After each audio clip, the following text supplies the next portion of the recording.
Hello friends, আজকে আমি ফুলকপির পকোড়া বানাবো। তো প্রথমে একটা ফুলকপি নিয়েছি, এটা আমি কেটে ছোট ছোট করে নেব। তো আপনারা দেখতে থাকুন। ফুলকপিগুলো আধা ঘন্টার মতো আমি লবণ দিয়ে ভিজিয়ে রেখেছি, এখন সিদ্ধ করে নেব।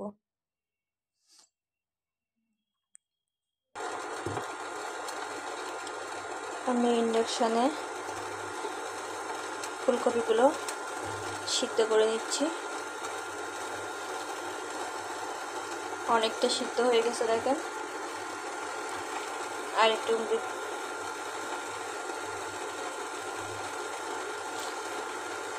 এবার নামিয়ে নেব। এখানে আমি একটা ব্যাটার করে নিয়েছি।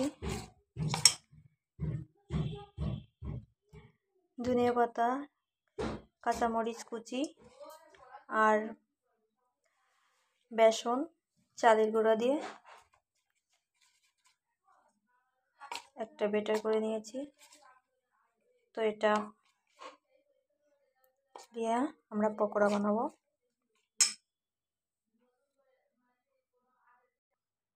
ফুলকপিগুলো হাফ সিদ্ধ করে তুলে নিয়েছি, এখন এগুলো এক একটা করে ভেজে নেব।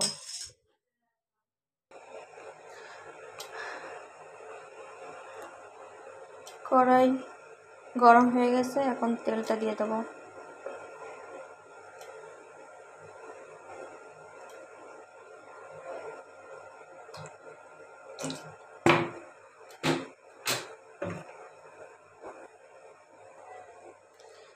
তেলটা গরম হয়ে গেছে, এখন ফুলকপিগুলো এক এক করে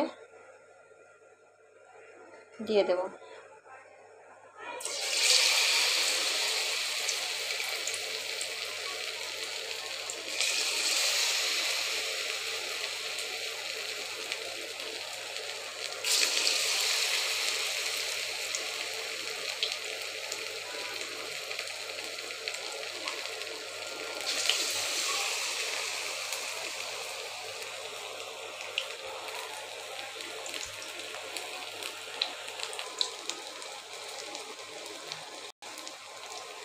দেখুন পকোড়াগুলো লাল লাল করে ভেজে নেওয়া হয়ে গেছে,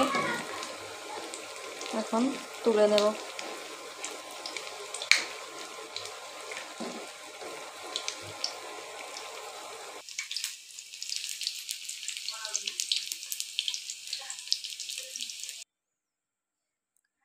তো হয়ে গেল গরম গরম ফুলকপির পকোড়া। আপনারাও বাসায় ট্রাই করে দেখবেন, বিকালের টিফিনে খুব ভালো খেতে। ধন্যবাদ সবাইকে।